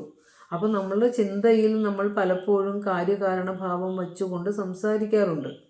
അതുകൊണ്ടാണ് ഗുരു പറഞ്ഞത് ആ പരസ്പരമുള്ള കാര്യകാരണവും സത്തും അസത്തും അന്യോന്യം കാര്യകാരണഭാവം കൈക്കൊണ്ടിരിക്കുന്നു എന്ന് പറയുന്നത് അതുകൊണ്ടാണ്. അപ്പോൾ പരമമായ സത്യം അദൃശ്യമാണ്. നമ്മൾ എത്രയോ വട്ടം പറഞ്ഞിട്ടുണ്ട്. അദൃശ്യമാണ്, അഗ്രാഹ്യമാണ്, കണ്ണുകൊണ്ട് കാണാൻ പറ്റില്ല, ബുദ്ധി കൊണ്ട് മനസ്സുകൊണ്ട് ഗ്രഹിക്കാനാവില്ല, ബുദ്ധി കൊണ്ട് ഉറപ്പിക്കാനാവില്ല, വാക്കുകൊണ്ട് പറയാനാവില്ല. ഇങ്ങനെയൊക്കെയുള്ള സത്യം. ഈ സത്യത്തിന് ഇവിടെ പ്രതീതമാകണമെങ്കിൽ ഈ സത്യം ഒരു വെറും ജഡവസ്തുക്കളുടെ രൂപത്തിൽ മാത്രമാണ് ഇവിടെ ജഡവസ്തുക്കളുടെ രൂപത്തിൽ ഇത് പ്രതീതമാകുന്നു എന്നർത്ഥം. ജഡമുണ്ടെങ്കിലേ സത്തിന് പ്രതീതമാകാൻ പറ്റൂ എന്നുള്ള അർത്ഥമാണ്. ഇല്ലെങ്കിൽ വെറും ചൈതന്യ സദ്ഗനമായിട്ടിരുന്നാൽ നമുക്ക് അത് അനുഭവവേദ്യമാവില്ലല്ലോ, വ്യവഹാരം ഉണ്ടാവില്ലല്ലോ. അതുകൊണ്ടാണ് ജഡപദാർത്ഥങ്ങളെ ആശ്രയിച്ച് സത്ത് പ്രകാശിക്കുന്നത്. അവിടെയാണ് കാര്യകാരണഭാവം വരുന്നത്. ഇതിനു മുമ്പ് നമ്മൾ ജ്ഞാതൃജ്ഞാനങ്ങൾക്ക് അന്യോന്യ വിഷയത്വം കൊണ്ട് മിഥുനത്വം വരുന്നു എന്നൊക്കെ ഒത്തിരി വിശദമായി ചർച്ച ചെയ്തതാണ് ആ ഭാവം. അപ്പോൾ ഒന്നും ഓർക്കണം, കാര്യം കാരണം എന്നും പറഞ്ഞ് രണ്ട് ഭാവത്തിൽ ഇരിക്കുന്നെങ്കിലും രണ്ടും രണ്ടല്ല, ഒന്ന് തന്നെയാണ്. ഇപ്പോൾ പാലിൽ നിന്ന് തൈരുണ്ടായി, അല്ലെങ്കിൽ നമ്മൾ വെണ്ണയുണ്ടായി, നെയ്യുണ്ടായി എന്നൊക്കെ പറയുമ്പോൾ ഈ പാല് തന്നെയാണ് തൈരായിട്ട് മാറിയിരിക്കുന്നത്. രണ്ടും രണ്ടല്ല, ഒന്ന് തന്നെയാണ്. അപ്പോൾ സ്വർണം ആഭരണമായി എത്രയൊക്കെ ആഭരണങ്ങളായി വേർതിരിഞ്ഞാലും, എത്രയോ ആഭരണങ്ങളായി മാറിയാലും ആ ആഭരണങ്ങളിലെല്ലാം ഉള്ളടക്കിയിരിക്കുന്നത് സ്വർണം തന്നെയാണ്. സ്വർണം കാരണവും ആഭരണം കാര്യവുമായി വന്നാലും സ്വർണം തന്നെയാണ് കാര്യജാലങ്ങളായ ആഭരണങ്ങളിലും അടങ്ങിയിരിക്കുന്നത്. ഇപ്പോൾ മണ്ണ് ധാരാളം പാത്രങ്ങളായി വന്നാലും മണ്ണ് കാരണമാണ്, പാത്രം കാര്യമാണ്. പക്ഷേ ആ കാരണവസ്തുവായ മണ്ണ് തന്നെയാണ് കുടം, പൂജ, കുടുക്ക, ചെടിച്ചട്ടി എല്ലാത്തിൻ്റെയും രൂപത്തിൽ പ്രകാശിക്കുന്നത്. അപ്പോൾ രണ്ടും രണ്ടല്ല, ഒന്ന് തന്നെയാണ്. അതുപോലെ തന്നെയാണ് രാമനും കൃഷ്ണനും ഗോപാലനും പട്ടിയും പൂച്ചയും പുഴുവും വൃക്ഷങ്ങളും സൂര്യനും ചന്ദ്രനും അല്ലേ, ചരാചരാദി സർവ്വതും ആ ഏകസത്യം തന്നെയാണ്. പല രൂപത്തിലും പല ഭാവത്തിലും പ്രതീതമാകുന്നു എന്നേ ഉള്ളൂ. അപ്പോൾ ഇവിടെ ബ്രഹ്മവും ജഗത്തും, പരമസത്യവും ഈ പ്രപഞ്ചവും തമ്മിൽ വേർപെടുത്തി വെക്കാനാവാത്ത വിധം ഒന്നായിരിക്കുന്നു. അതുതന്നെയാണ് ഗുരു ഇവിടെ നമ്മളോട് പറഞ്ഞു വരുന്ന ആ അദ്വൈതം. ബ്രഹ്മവും ജഗത്തും തമ്മിൽ വേർപെടുത്തി വെക്കാനാവാത്ത വിധം ഒന്നായിരിക്കുന്നത് തന്നെയാണ് അദ്വൈതം. അതുതന്നെയാണ് ഉപനിഷത്ത് ദർശനം. അപ്പോൾ ഇവിടെ നമ്മൾ പറഞ്ഞു വരുന്നത് സദസദോരന്യോന്യ കാര്യകാരണത്വാത് എന്നുള്ള സൂത്രമാണ്. അപ്പോൾ ഗുരു സത്തിനെക്കുറിച്ച് പറയാത്ത ഒരു കൃതി ഉണ്ടോ എന്ന് ചോദിച്ചാൽ നമ്മളത് അന്വേഷിക്കേണ്ടി വരും. തപ്പേണ്ടി വരും. കാരണം കൂടുതലും ഗുരു ഉപയോഗിച്ചിരിക്കുന്നൊരു വാക്കാണെന്ന് തോന്നുന്നു സത്ത് എന്നുള്ള വാക്കല്ലേ. പല ഗവേഷണങ്ങൾ ഞാൻ നിങ്ങൾക്കൊരു ടോപ്പിക്കുകൾ തന്നിട്ടുണ്ടായിരുന്നു, ഓരോ ഭാഗം വെച്ച് അന്വേഷണം നടത്താൻ. ഗുരുദേവ കൃതികളിൽ ഒരു ഗവേഷണം നടത്താൻ പറഞ്ഞിരുന്നു. അപ്പോൾ സത്തിനെ പഠിക്കുക, ഒരാൾ അസത്തിനെ പഠിക്കുക, അല്ലേ. ഓരോരുത്തർ ഓരോ ഭാഗം വെച്ചുകൊണ്ടൊരു അന്വേഷണം നടത്തുക, ഗുരുകൃതികളിലേക്ക് ആഴത്തിലിറങ്ങുക. അപ്പോൾ ഗുരു സത്തിനെ പല കൃതികളിലും നമുക്ക് ചേർത്ത് വെച്ച് പറഞ്ഞു തന്നിട്ടുണ്ടല്ലേ. ഏതെങ്കിലും പെട്ടെന്ന് ഓർക്കുന്ന എന്തെങ്കിലും ഉണ്ടോ സത്തിനെ ഗുരു പറഞ്ഞു തന്നേക്കണത്? പിന്നെ അദ്വൈത ദീപികത്തിൽ സത്തെന്നും പറഞ്ഞ് തന്നെ പറയുന്നുണ്ട്. ജനീ നവരത്ന മഞ്ജരി സത്തായി നിന്നുപരി ചിത്തായി രണ്ടും വരും, അല്ലേ. ദർശനമാല ചൈതന്യാതാഗതം സ്ഥൂല സൂക്ഷ്മാത്മകമിതം ജഗത് അസ്തി ചേത് സദ്ഗനം നാസ്തി ചേതസ്തി ചിത്കനം. നീ സത്യം ജ്ഞാനം ആനന്ദത്തിലെ സത്യം സത്ത് തന്നെയാണ്. അതുപോലെ ആത്മോപദേശ ശതകത്തിൽ സത്ത് തന്നെ എത്ര പ്രാവശ്യം പറഞ്ഞു തന്നിട്ടുണ്ട്, അല്ലേ. മുനിചര്യാ പഞ്ചകത്തിൽ അസത് സതിദിവാദതോ ബഹിരചിന്യം അഗ്രാഹ്യമണ്ണു അഖർവം അമലം പരം സ്നിമിത നിമ്നമത്യുന്നതം, അല്ലേ. അവിടെയൊക്കെ പറയുമ്പോഴത്തേക്ക് ആ അസത്തും സത്തും ഒക്കെ ഗുരു പിന്നെയും ഉപയോഗിച്ച് നമുക്ക് തരുന്നുണ്ട്. അതിൻ്റെയൊക്കെ സൂത്രരൂപത്തിൽ അതിനെയൊക്കെ ചുരുക്കി വെച്ചിരിക്കുന്നതാണ് ഈ സൂത്രം. സദസദോരന്യോന്യ കാര്യകാരണത്വാത്. അപ്പോൾ ഇതിൻ്റെ എക്സ്പാൻഷൻ കിടക്കുന്നത്, ഈ സൂത്രത്തിൻ്റെ എക്സ്പാൻഷൻ കിടക്കുന്നത് ഗുരുദേവ കൃതികളിലാണ്. ഗുരുദേവ കൃതികൾ വേദസാര സംഗ്രഹമാണ്, ഉപനിഷത് സാര സംഗ്രഹമാണ്. നമ്മൾ ഓരോന്നും എത്രയോ ശ്രുതിവാക്യങ്ങൾ കോട്ട് ചെയ്തുകൊണ്ടാണ് നമ്മൾ കഴിഞ്ഞ സൂത്രങ്ങൾ അത്രയും കടന്നു പോയിട്ടുള്ളത്, അല്ലേ. അപ്പോൾ എന്താണ് സത്ത് എന്ന് നമുക്കൊന്ന് പഠിച്ചതാണ്. വീണ്ടും നമ്മളെപ്പോഴും പറയാറുണ്ടല്ലോ, നമ്മൾ വേദാന്ത സൂത്രത്തിലെ ബ്രഹ്മസൂത്രത്തിലെ ഒരു സൂത്രം നമ്മൾ കോട്ട് ചെയ്തുകൊണ്ട് പഠിച്ചല്ലോ. അത് ഏതായിരുന്നു? എന്തിനാ ആവർത്തിച്ച് പറയണമെന്ന് ചോദിക്കും. പഠിക്കുന്ന അപ്പം മറന്നു പോകും. എന്തിനാണ് പറഞ്ഞ കാര്യം തന്നെ ആവർത്തിച്ച് പഠിക്കുന്നത് എന്ന് ശ്രുതിയെ ബേസ് ചെയ്തുകൊണ്ട് ഒരു സൂത്രം നമ്മൾ പഠിച്ചു. പോരട്ടെ, അതെ കൃത്യമായിട്ട് പറഞ്ഞു. ആവർത്തനോ അസകൃത് ഉപദേശ, അല്ലേ. ആവർത്തനം ആവർത്തിച്ച് പറയുന്നത്, അസകൃത് എപ്പോഴും പറയുന്നത് എന്തുകൊണ്ടാണ്? ഉപദേശമായതുകൊണ്ടാണ്. ഗുരുക്കന്മാരുടെ ഉപദേശമായതുകൊണ്ട് അത് നമുക്ക് ഒരു പ്രാവശ്യവും 2 പ്രാവശ്യവും 3 പ്രാവശ്യം ഒന്നും പറഞ്ഞാൽ മനസ്സിലാവില്ല. വാക്യത്തിൻ്റെ അർത്ഥമല്ല അവിടെ മനസ്സിലാകുക. അത് നമുക്ക് പൊരുളായി തിരിയുന്നില്ല, വെളിവാകുന്നില്ല, വെളിച്ചമാകുന്നില്ല. അതുകൊണ്ട് വ്യാസമുനി അതിനെ ചുരുക്കിയിട്ട് എന്തെഴുതി? ആവർത്തനോ അസകൃത് ഉപദേശ. ആവർത്തിച്ചു പറയുന്നതും വീണ്ടും പറയുന്നതും ഉപദേശങ്ങളാണ്. ഇവിടെ ഗുരു ഈ ഉപദേശങ്ങളായതുകൊണ്ടാണ് നമ്മൾ ഓരോ സൂത്രത്തിലും പറഞ്ഞത് തന്നെ ഗുരു വീണ്ടും നമുക്ക് പറഞ്ഞു തരുന്നത്. അതാണ് തത്വം, അതാണ് നമ്മൾ അറിയേണ്ടത്. അതുകൊണ്ടാണ് ഇപ്പോൾ സത്ത് പറയാണ്. എന്താണ് സത്ത്? സകല പ്രതീതികൾക്കും ആധാരമായിട്ടുള്ള കാരണവസ്തുവാണ് സത്ത്. ഒത്തിരി നിർവചനങ്ങൾ നമുക്ക് കൊടുക്കാം. സകല പ്രതീതികൾക്കും ആധാരമായിട്ടുള്ള കാരണവസ്തുവാണ് സത്ത്. എന്താണ് സത്ത്? ഈ പ്രതീതി എന്താ? ഇല്ലാത്തത് ഉണ്ടെന്ന് തോന്നുന്നതിനെയാണ് പ്രതീതി എന്ന് പറയാം, അല്ലേ. എൻ്റെ ഈ ശരീരം സത്യമാണെന്നുള്ള തോന്നൽ വെറും പ്രതീതി മാത്രമാണ്. പണ്ട് നമ്മൾ പറയാറുണ്ട്, ഇപ്പോൾ ഒരു മരവോ ഒരു കല്ലോ മണ്ണോ അല്ലെങ്കിൽ മറ്റെന്തോ ഒക്കെ പോലെ തന്നെ ഒരു വസ്തുവോ ശരീരവും കത്തിച്ച് കളയാനുള്ള വിറക്, അത്രയേ ഉള്ളൂ. അത് ഒരു പ്രതീതിയാണ്. അപ്പോൾ ഈ സകല പ്രതീതികൾക്കും ആധാരമായിട്ടുള്ള കാരണവസ്തുവാണ് സത്ത് എന്ന് പറയും. അപ്പോൾ ആ സത്തിനെ വീണ്ടും പറയുകയാണ് ശ്രുതി. അനന്തവും നിർവികാരവും അവിനാശിയും അവിഭക്തവുമായിട്ടുള്ള പൊരുളിനെയാണ് സത്ത് എന്ന് വിളിക്കുന്നത്. നല്ല നിർവചനം. അനന്തമായിട്ടുള്ള എന്ന് പറഞ്ഞാൽ വിഭു എന്ന് അർത്ഥം, വിഭുത്വം, എങ്ങും നിറഞ്ഞിരിക്കുന്ന. ഒരു നമുക്ക് ദർശനമാലയിൽ പറഞ്ഞു അസ്ഥി ചെയ്ത് സദ്ഘനം എന്ന് പറഞ്ഞു. സത്തായി നിന്നു പരിചിത്തായി രണ്ടും ഒരു ദർശനമല ജന്യനവരത്ന മഞ്ജരിയിൽ പറഞ്ഞു. സത്തായിട്ട്. അപ്പോൾ അനന്തം എന്ന് പറഞ്ഞാൽ വിഭു, എങ്ങും നിറഞ്ഞിരിക്കുന്ന. നിർവികാരം എന്ന് പറഞ്ഞാൽ എന്താ? ഒരു മാറ്റവുമില്ലാത്ത. ഇപ്പോൾ നമ്മുടെ അമ്മയുടെ ഗർഭപാത്രത്തിലേക്ക് ആ ഒരു ശബ്ദത്തോടു കൂടിയാണ് നമ്മൾ ജന്മം കൊള്ളുന്നത്, അല്ലേ? രേതസ്സും രക്തവും ചേർന്ന് ആ ശബ്ദബ്രഹ്മമായി സ്പന്ദിച്ചുയർന്ന നാം എന്ന കൊച്ചു കണം, ആ ശബ്ദമാണ് രൂപമായിട്ട് മാറിയത്. ആ രൂപമാണ് ഇന്നിപ്പോൾ ഇവിടെ ഇരിക്കുന്ന ഓരോ രൂപം. ഇവിടെ ഗുരു പറഞ്ഞു വരുന്നത് എന്താണെന്ന് വെച്ചാൽ, നമ്മുടെ ഈ രൂപം വന്നിരിക്കുന്നത് നാദത്തിൽ നിന്നാണ്, ശബ്ദത്തിൽ നിന്നാണ്. സൃഷ്ടിയുടെ ആദ്യം ഉണ്ടായ നമ്മൾ പറഞ്ഞില്ലേ, ആകാശമാണ്, ആകാശത്തിൻ്റെ ഗുണമാണ് ശബ്ദം എന്ന് പറഞ്ഞല്ലോ. അപ്പോൾ ഈ ശബ്ദമാണ്, ഈ നാദമാണ് രൂപമായി മാറിയത്. ആ നാദം രൂപമായി മാറിയപ്പോൾ നാദത്തിന് അത് നിർവികാര വസ്തു, അതിന് മാറ്റമില്ല. പക്ഷേ ആ രൂപങ്ങൾക്ക് മാറ്റമുണ്ട്. അത് ശൈശവം, ബാല്യം, യൗവനം, കൗമാരം, വാർദ്ധക്യത്തിലേക്കൊക്കെ കടന്ന് അതങ്ങോട്ട് അപ്രത്യക്ഷമാവുന്നു, ഇല്ലാണ്ടാവുന്നു. അപ്പോൾ ഈ ഇല്ലാണ്ടായത് ആ ശാശ്വതമായ സത്യത്തിൻ്റെ അടിത്തറയിലാണ് ഈ ശരീരം ഓരോ ദശകളും കടന്നുപോയി അങ്ങ് ഇല്ലാണ്ടായത്.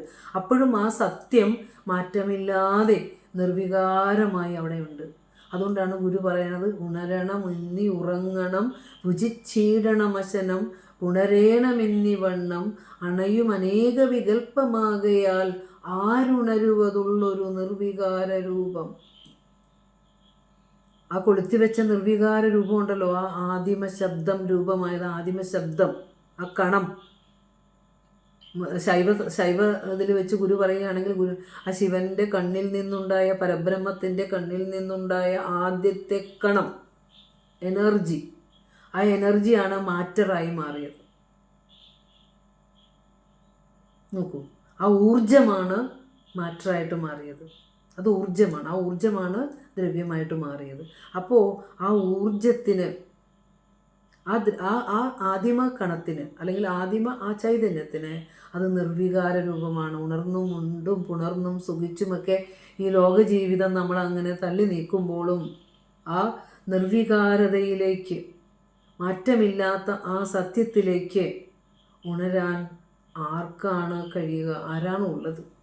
ആരുമില്ലല്ലോ തമ്പി എന്ന് ചോദിച്ച പോലെ തന്നെയാണ്, ഒരു ചോദ്യമാണ് ഗുരു ചോദിച്ചിരിക്കുന്നത്. ആരാണ് ഈ നിർവികാര സത്യത്തിലേക്ക് ഉണരുക? ഉറക്കത്തിൽ ഏത് സുഖം നമ്മൾ അനുഭവിച്ചിരുന്നുവോ ആ സുഖത്തിലേക്ക് ഉണരാൻ നമുക്ക് സാധിക്കുന്നുണ്ടോ?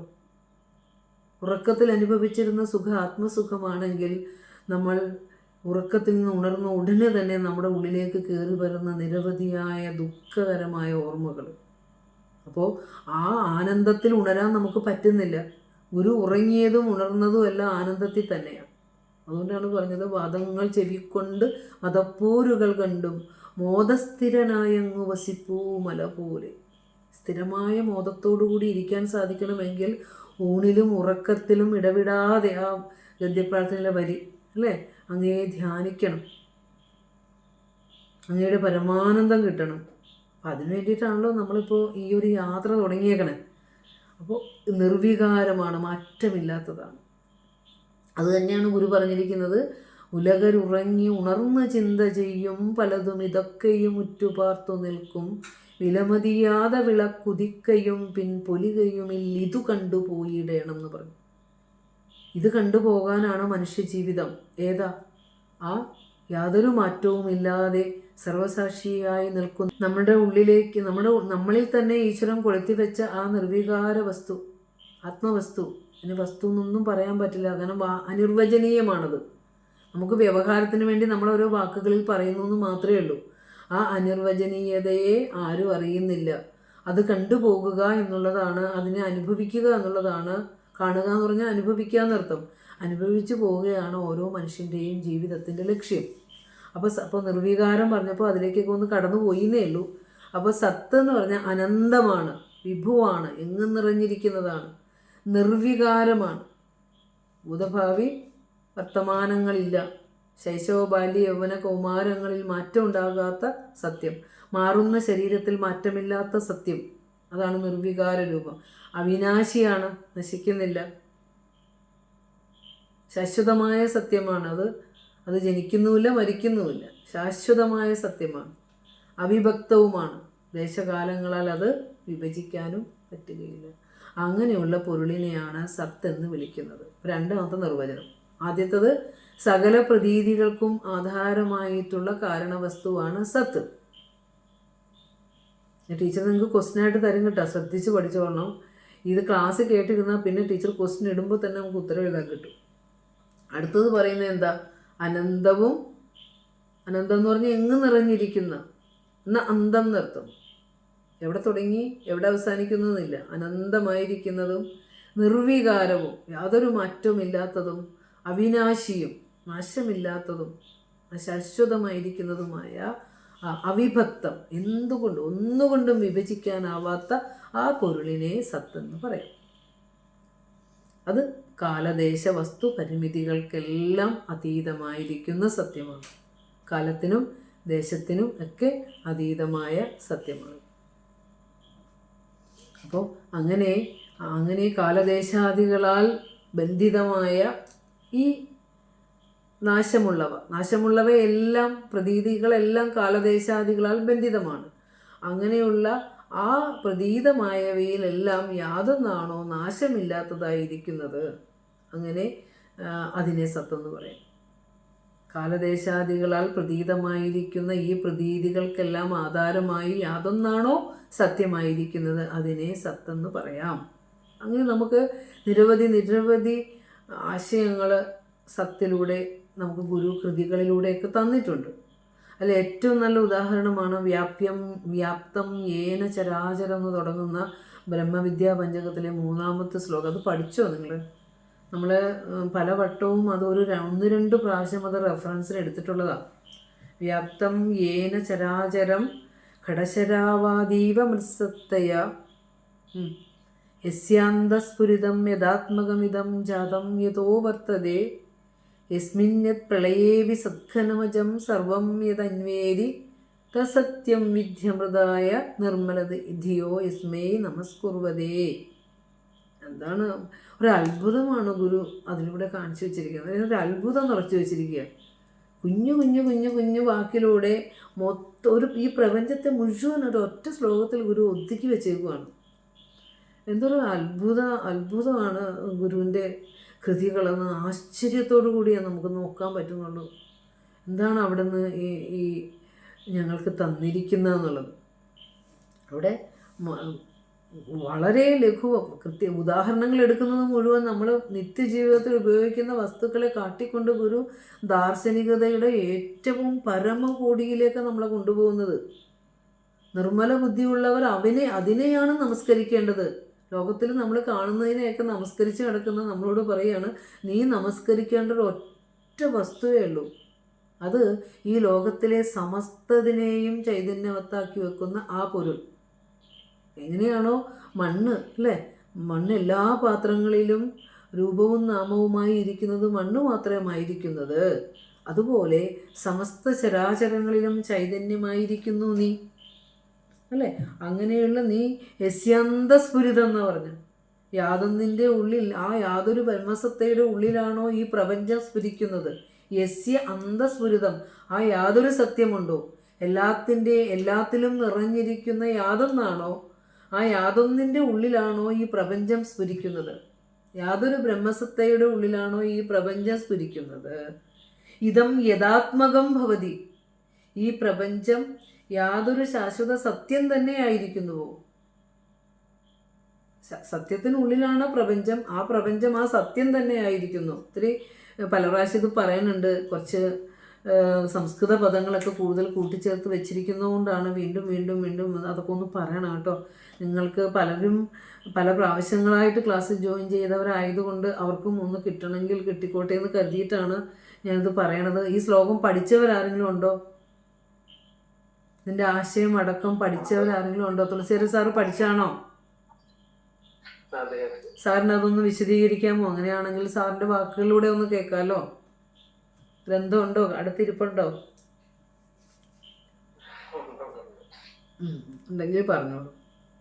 ഇതം യഥാത്മ ആ അടങ്ങിയിരിക്കുന്നത് ടീച്ചർ പറഞ്ഞു കഴിഞ്ഞല്ലോ.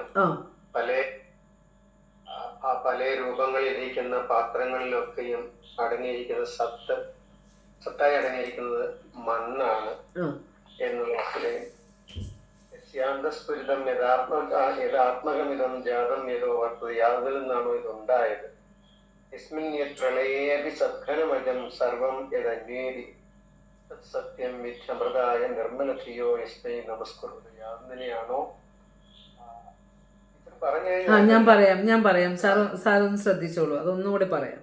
അതായത് നമ്മൾ പറഞ്ഞു എങ്ങനെയാണോ മണ്ണ് തന്നെ പാത്രങ്ങളായിട്ടിരിക്കുക, അപ്പോൾ മണ്ണെന്ന വസ്തു സർവ്വപാത്രങ്ങളുടെയും രൂപത്തിലിരിക്കുന്നു. അതുപോലെ പരമാത്മ സത്യം തന്നെയാണ് പ്രപഞ്ചത്തിലെ സർവ്വചരാചരങ്ങളായിരിക്കുന്നത്. ആ പരമാത്മ സത്യത്തിലാണ് ഈ പ്രപഞ്ചം പ്രതീതമാകുന്നത്. അതാണ് പറഞ്ഞത്, ഇത് യസ്യ അന്തഃ ഇതം സ്ഫുരിതം. യസ്യ എന്ന് പറഞ്ഞാൽ ആ ഒരു ബ്രഹ്മത്തിൻ്റെ ഉള്ളിലാണ് ഇതം സ്ഫുരിതം. ഇതം ശബ്ദം കൊണ്ട് എന്തിനാ പറയണമെന്നാ പറഞ്ഞേ? എപ്പോഴും ഇതം ശബ്ദം കൊണ്ട് എന്തിനാ പറയണത്? പ്രപഞ്ചത്തെ. അപ്പോൾ അതെ, യാതൊന്നിൻ്റെ ഉള്ളിലാണോ ഈ പ്രപഞ്ചം സ്ഫുരിക്കുന്നത്. ഇതം സ്ഫുരിക്കുക മാത്രമല്ല, ഇത് യഥാത്മകം ഭവതി, അത് അതായി മാറിക്കൊണ്ടാണ്, ആ ബ്രഹ്മസത്യമായിക്കൊണ്ടാണ് ഇത് സ്ഫുരിക്കുന്നത്, വേറിട്ട് നിന്നല്ല. യാതൊന്നിൻ്റെ ഉള്ളിലാണോ പ്രപഞ്ചമുള്ളത്, യാതൊന്നായിക്കൊണ്ടാണോ ഈ പ്രപഞ്ചം സ്ഫുരിക്കുന്നത്. പിന്നെ പറയാണ് ഇതം യഥഃ ജാതം ഭവതി. ഈ പ്രപഞ്ചം യഥഃ യാതൊരു ബ്രഹ്മസത്തയിൽ നിന്നാണോ ഉണ്ടായത്, യാതൊന്നിൻ്റെ ഉള്ളിൽ നിന്ന് സ്ഫുരിക്കുന്നുവോ, യാതൊന്നായി സ്ഫുരിക്കുന്നുവോ, യാതൊന്നിൽ നിന്നുണ്ടായോ. ഒരു പറയുകയാണ്, അത് എത്ര ഇതം യഥം യത് തുടങ്ങിയ ചെറിയ ചെറിയ വാക്കുകൾ കൊണ്ട് ഒരു വിശ്വത്തെ മുഴുവൻ അടക്കിക്കൊണ്ടാണ് ഈ പറയണത്. ഇതം പ്രപഞ്ചം യഥഃ യാതൊരു ബ്രഹ്മസത്തയിൽ നിന്നാണോ ജാതമുണ്ടായത്. കണ്ടോ, ഇതം യഥഃ എന്ന് വെച്ചതുകൊണ്ട് പ്രപഞ്ചവും ബ്രഹ്മസത്യം അവിടെ ഒതുക്കി ഗുരു. ഇതം യഥഃ ജാതം ഇതം സർവം പ്രളയേപി സദ്ഘനമജം. യാതൊന്നിൻ്റെ ഉള്ളിലാണോ പ്രപഞ്ചം സ്ഫുരിക്കുന്നത്, യാതൊന്നായിക്കൊണ്ടാണോ സ്ഫുരിക്കുന്നത്, യാതൊന്നിൽ നിന്നാണോ ഇതുണ്ടായത്, അത് പ്രളയേപി യാതൊന്നിലേക്കാണോ ലയിക്കുന്നത്. അല്ലേ? സദ്ഘനവും അജവുമായിട്ടുള്ള സത്തായിരിക്കുന്ന യാതൊന്നിലേക്കാണോ ഇത് ലയിക്കുന്നത്? കേവലം സത്തായിരിക്കുന്ന യാതൊന്നിലേക്കാണോ ഈ പ്രപഞ്ചം ലയിക്കുന്നത്? അങ്ങനെയുള്ള യസ്മൈ അമൃതായ, അങ്ങനെ അമൃതസ്വരൂപനായ ആ പരബ്രഹ്മസത്തയ്ക്കായിക്കൊണ്ട് നിർമ്മലധിയഹ നമസ്കുർവതേ. തെളിഞ്ഞ ബുദ്ധിയുള്ളവർക്കാണ് ഇതൊക്കെ ബോധ്യമാവുക. നിർമ്മലമായ ബുദ്ധിയുള്ളവർ, ബുദ്ധി തെളിഞ്ഞവർ, സത്യമറിഞ്ഞവർ ഈ സത്യത്തെ നമസ്കരിക്കുന്നു. സത്യം വിധി, അതുമാത്രമാണ് ഇവിടെ സത്യമുള്ളൂ. അതും ഇതുമൊന്നും സത്യമല്ല. ഞാൻ സദർത്ഥമാണ്, അല്ലെ? സദർത്ഥമല്ല. അതും ഇതും ഈ പ്രപഞ്ചത്തിൽ കാണുന്ന ജീവനുകളും ഒന്നും ഞാനല്ല. പിന്നെ എന്താണ്? അതിനെല്ലാം ആധാരമായിരിക്കുന്ന ഈ ജീവനുകളെല്ലാം ഒരു പ്രതിബിംബങ്ങൾ മാത്രമാണല്ലോ. അതിനെല്ലാം ആധാരമായിരിക്കുന്ന സത്യത്തിലേക്കാണല്ലോ ഗുരു സത്വവും എന്ന് പറഞ്ഞ് മൃദുവായി അമർന്നത് ആത്മോപദേശതകം 100-ാം ശ്ലോകത്തിൽ. ഇവിടെ പറഞ്ഞു വന്നത്, നമ്മൾ സത്തിൻ്റെ നിർവചനമാണ് പറഞ്ഞു വന്നപ്പോൾ നമ്മൾ ബ്രഹ്മവിദ്യാ പഞ്ചകത്തിലെ 3-ാം ശ്ലോകം വളരെ നന്നായിട്ട് പഠിക്കുക കേട്ടോ. ചൊല്ലാൻ പഠിക്കണം, അന്വയം പഠിക്കണം, ഓരോ വാക്കിൻ്റെയും അർത്ഥം പഠിക്കണം കേട്ടോ. അങ്ങനെ ചൊല്ലാൻ അറിയുക. ടീച്ചറെ അതൊന്നും നമ്മുടെ ഗ്രൂപ്പിൽ ആ ശ്ലോകം ഒന്ന് എഴുതിയിട്ടും പറഞ്ഞുമൊക്കെ ഒന്ന് പഠിപ്പിച്ചെടുക്കണേ ടീച്ചറെ. അത് പ്രപഞ്ച സൃഷ്ടിയെക്കുറിച്ചുള്ള മുഴുവൻ തത്വങ്ങളും വളരെ ചെറിയ വാക്കുകൾ കൊണ്ട് ഗുരു ഉള്ളടക്കി വെച്ചിരിക്കുകയാണ്. വേദാന്ത ശാസ്ത്രത്തിലേക്ക് നമുക്ക് എളുപ്പത്തിൽ പ്രവേശിക്കാവുന്ന ഒരു പ്രവേശിക കൂടിയാണ് ആ ശ്ലോകം. ഇപ്പോൾ ഇവിടെ നമ്മൾ സത്തിനെ വ്യാഖ്യാനം ചെയ്തുകൊണ്ടിരിക്കുകയാണ് നമ്മൾ. ഇപ്പോൾ സത്തിൻ്റെ ഭാഗത്ത് നിന്നുകൊണ്ടുള്ള അന്വേഷണമാണല്ലോ നമ്മൾ ചെയ്തുകൊണ്ടിരിക്കുന്നത്. അപ്പോൾ അവിടെ സത്തിന് ധാരാളം അർത്ഥങ്ങളുണ്ട്. ആത്മീയ അർത്ഥമല്ല, ഭൗതികമായ അർത്ഥവും സത്തിനുണ്ടെന്ന് ഭഗവത്ഗീതയിൽ 17-ാം അധ്യായത്തിൽ പറയുന്നുണ്ട്. സത്തിന് ധാരാളം അർത്ഥങ്ങളുണ്ട്. ആധ്യാത്മിക തലത്തിലുമുണ്ട്, ഭൗതിക തലത്തിലും സത്തിന് ധാരാളം അർത്ഥങ്ങളുണ്ട്. അത് ഗീതയിലെ ഒരു ശ്ലോകം പറയാം. സദ്ഭാവേ സാധുഭാവേ ച സദിത്യേതത് പ്രയുജ്യതേ പ്രശസ്തേ കർമ്മണി തഥാ സച്ഛബ്ദഃ പാർത്ഥ യുജ്യതേ. ടഫൊന്നുമില്ല കേട്ടോ, ശ്ലോകം കേട്ടൊന്നും പേടിക്കണ്ട. സദ്ഭാവേ സാധുഭാവേ ച, അതായത് സത്ത് എന്ന അർത്ഥത്തിലും നല്ലത്, സാധു എന്ന് പറഞ്ഞാൽ നല്ലത്, സംസ്കൃതത്തിലൊരു വാക്കാണ് സാധു എന്ന് പറഞ്ഞാൽ ഗുഡ്, സമീചീനം, യെസ് എന്ന് പറയണ പോലെയാണ്. അപ്പോൾ സത്ത് എന്ന അർത്ഥത്തിലും ഉണ്മ എന്ന അർത്ഥത്തിലും സാധുഭാവേ നല്ലത് എന്ന അർത്ഥത്തിലും സതിത്യേത പ്രയുജ്യതേ സത്ത് എന്ന പദം പ്രയോഗിക്കപ്പെടുന്നുണ്ട്. പ്രശസ്തേ കർമ്മണി തഥാ സച്ഛബ്ദ പാർത്ഥ പ്രയുജ്യതേ, പ്രശസ്തമായ കർമ്മങ്ങളുടെ കൂടെയും നമ്മൾ സശബ്ദം ചേർത്ത് പറയാറുണ്ട്. സത്കർമ്മം എന്ന് പറയാറില്ലേ, നല്ല കർമ്മങ്ങൾക്ക് സത്കർമ്മം എന്ന് പറയാറുണ്ട്.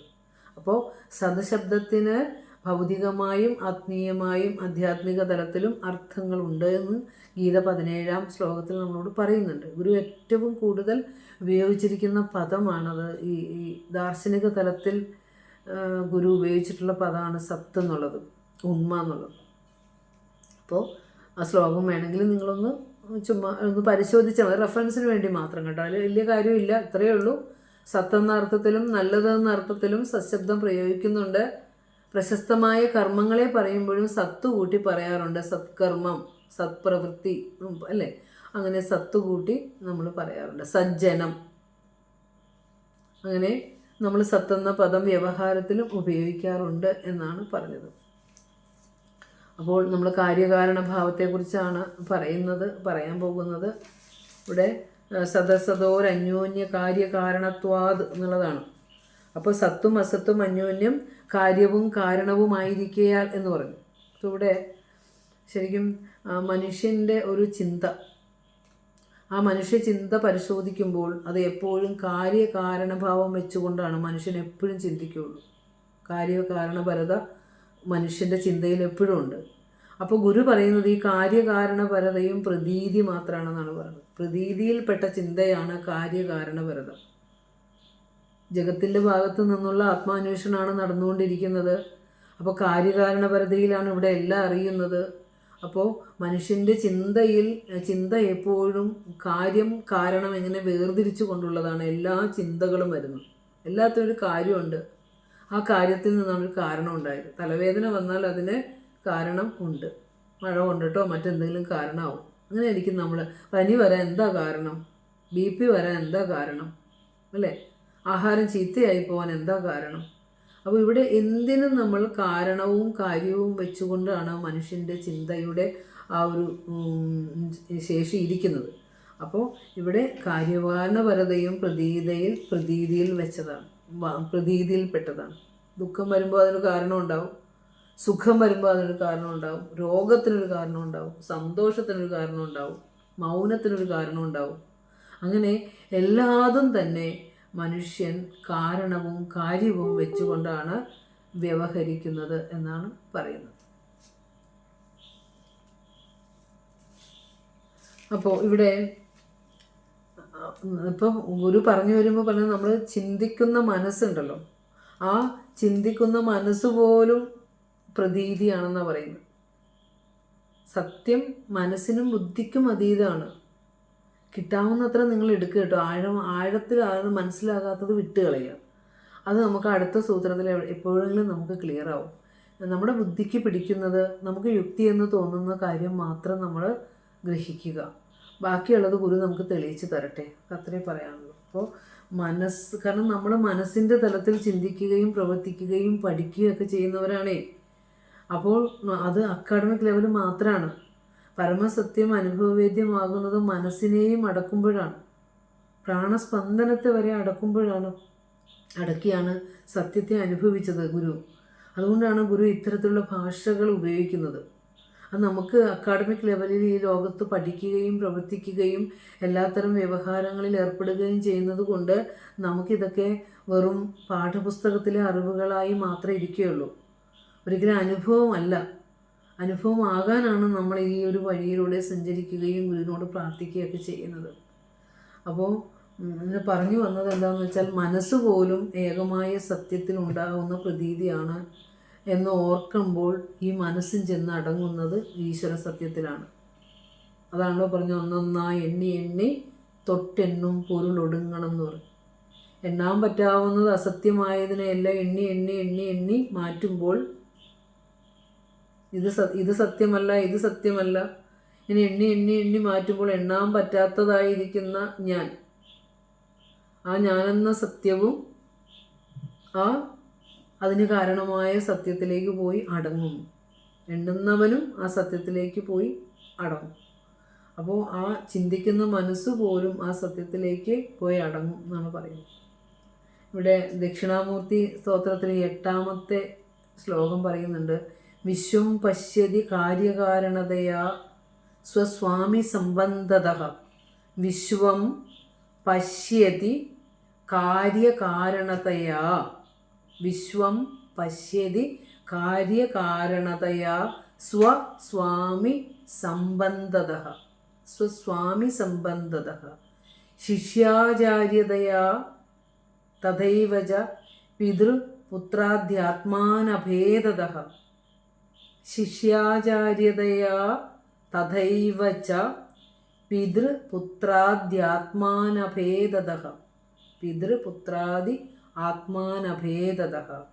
അർത്ഥം എന്താണെന്ന് നോക്കാം. ഇവിടെ ഈ സൂത്രത്തോട് ചേരുന്നതായതുകൊണ്ടാണ് അത് എടുത്തത്.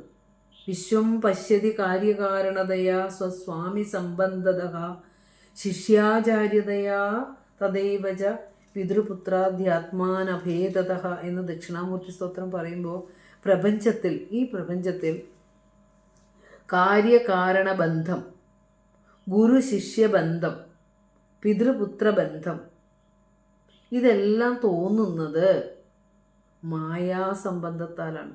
ശിഷ്യനും ഗുരുവൊന്നുമില്ല, പിതൃപുത്രനൊന്നുമില്ല. അതൊക്കെ ദാർശനിക തലമാണ് കേട്ടോ. ദാർശനികതയുടെ ഏറ്റവും പരമോന്നതമായ ഭാവമാണ് ഇതനുഭവിച്ച ഗുരുക്കന്മാർ പറയുന്നത്. ശിഷ്യനില്ല, ഗുരു മാത്രമേ ഉള്ളൂ. അപ്പോൾ എല്ലാവരും ആ ഒരേ ഒരു ഭാവത്തിലാണ് ഇരിക്കുന്നത്.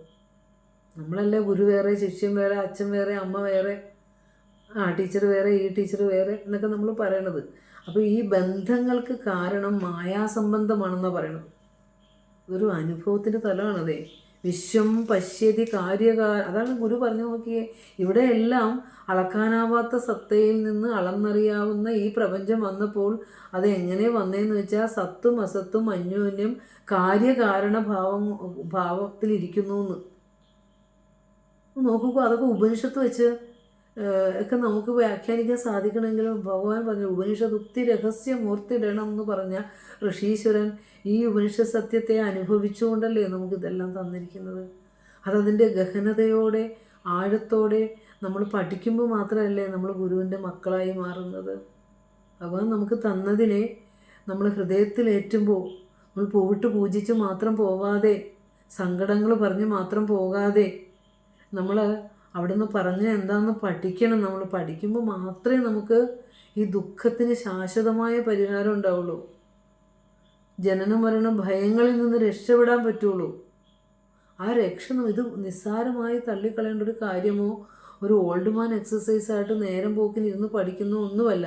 നമ്മൾ ഈ പഠിക്കുന്നതും ഈ സമയം എന്നാണ് നമ്മുടെ ജീവിതത്തിലെ ഏറ്റവും ധന്യമായ നിമിഷങ്ങൾ. മനസ്സിലാകാതിരുന്നു കൊള്ളട്ടെ, എന്തെങ്കിലും ഒരു വാക്കേ പിടികിട്ടിയോളൂ, പോട്ടെ, അത് മതി. നമുക്ക് ഗുരു തരുന്ന അനുഗ്രഹമായിട്ട് അതിലൂടെ നമുക്ക് തെളിയിച്ചു കൊണ്ടുപോകാനായിട്ട് സാധിക്കും. എല്ലാം ഒന്നും നമുക്ക് കിട്ടിയില്ലെങ്കിലും. അപ്പോൾ ഗുരുവിൻ്റെ ഇത്രയും ഗഹനമായ ശ്രേഷ്ഠമായ ഒരു കൃതി, കാരണം എല്ലാത്തിൻ്റെയും എല്ലാ കൃതികളുടെയും ചുരുക്കമാണ് ഓരോ സൂത്രവും. ആ സൂത്രത്തിലൂടെ ഉള്ള ആശയം വലുതാക്കി വെച്ചിരിക്കുന്നത് ഗുരുവിൻ്റെ കൃതികളിലാണ്. അപ്പോൾ നേരത്തെ പറഞ്ഞു അത്. അപ്പോൾ ഇവിടെ നമ്മളെന്താ പറഞ്ഞത്, ഈ ലോകത്തിൽ എല്ലാതും കാര്യകാരണ ഭാവത്തിലിരിക്കുന്നത്. അപ്പോൾ ഈ കാര്യകാരണ ഭാവവും ഗുരുശിഷ്യ ബന്ധവും പിതൃപുത്ര ബന്ധവും എല്ലാം ഇങ്ങനെ കണക്ട് ചെയ്ത് കാര്യകാരണ ഭാവത്തിലിരിക്കുന്നതും മായാസംബന്ധത്താലാണ്. നമ്മൾ പറഞ്ഞല്ലോ, ആ ശബ്ദബ്രഹ്മമായി നമ്മൾ സ്പന്ദിച്ചപ്പോൾ, രൂപമായപ്പോൾ ആ ശബ്ദമെന്ന മറ കൊണ്ട് സ്വരൂപത്തെ മറച്ചു കഴിഞ്ഞു. ആദ്യം സ്പന്ദിച്ച ശബ്ദം എന്ന കണം അല്ലെ, ആ കണം സ്വരൂപത്തെ മറച്ചുകൊണ്ടാണ് സ്പന്ദിച്ചത്. ആ സ്വരൂപം മറഞ്ഞിരിക്കുന്നതുകൊണ്ടാണ് നമുക്ക് ആ സത്യത്തിലേക്ക് എത്താൻ പറ്റാത്തത്. ഈ മറ മാറ്റണം എന്ന് പറഞ്ഞാൽ അതാണ്. ശബ്ദമറയാണ് ആദ്യം ഉണ്ടായ മറ. നമ്മൾ രൂപം കൊണ്ടപ്പോൾ ആ ശബ്ദമറയാണ് സ്വരൂപത്തെ മറച്ചുകൊണ്ട് ആദ്യം ഉണ്ടായത്. ഇങ്ങനെയൊക്കെ പറഞ്ഞ് മനസ്സിലാവുമോ വേദാന്ത ഭാഷ എന്നൊന്നും എനിക്കറിയില്ല. കേട്ട് കേട്ട് കേട്ട് വരുമ്പോൾ അതാ ഗുരു നമ്മളോട് പറയില്ല, സ്വനവും അടങ്ങുമിടം സ്വയം പ്രകാശം. ആ ശബ്ദവും അടങ്ങുന്ന ഇടത്ത് മാത്രമാണ് നമുക്ക് ആത്മസ്വരൂപത്തെ പ്രകാശിച്ച് തെളിയിച്ച് അനുഭവിക്കാൻ സാധ്യമാകുള്ളൂ എന്ന് പറഞ്ഞാൽ അതുകൊണ്ടാണ്. എത്രയോ ഭാഷകളിൽ ഗുരു നമുക്ക് പല രീതിയിൽ നമുക്ക് പറഞ്ഞു തന്നിട്ടുണ്ട്. പക്ഷെ നമുക്കതൊന്നും അങ്ങോട്ട് ഗ്രഹിക്കാനുള്ള ആത്മബലവും ആത്മവെളിച്ചവും നമ്മൾ നേടി വരുന്നേ ഉള്ളൂ. അത് ഗുരുവിനോട് നന്നായി പ്രാർത്ഥിച്ചാൽ നമുക്ക് ആ ലക്ഷ്യത്തിലേക്ക് എത്താനായിട്ട് സാധിക്കും. ഏതായാലും ഇന്നത്തെ ക്ലാസ് ഇവിടെ നിർത്തുകയാണ്. ഇത് ഈ സദസദോർ അന്യോന്യ കാര്യകാരണത്വാദ് എന്നുള്ളത് നമുക്ക് അടുത്ത ഒരു ക്ലാസ്സിൽ കൺക്ലൂഡ് ചെയ്തിട്ട് 16ാമത്തെ സൂത്രം കൂടി സ്റ്റാർട്ട് ചെയ്യാമെന്ന് കരുതുന്നു. ഏതായാലും ക്ലാസ് ശ്രവിച്ച എല്ലാവർക്കും ഭഗവാന്റെ കടാക്ഷമുണ്ടാകട്ടെ എന്ന് പ്രാർത്ഥിച്ചുകൊണ്ട് സമർപ്പണം. ഓം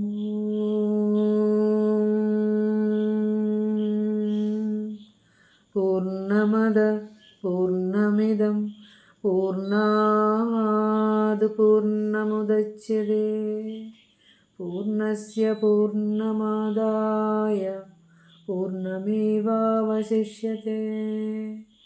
ഓം ശാന്തി ശാന്തി ശാന്തി. ശ്രീനാരായണ ഗുരുവർപ്പണമസ്തു. ഗുരു ഓം തത്സത്.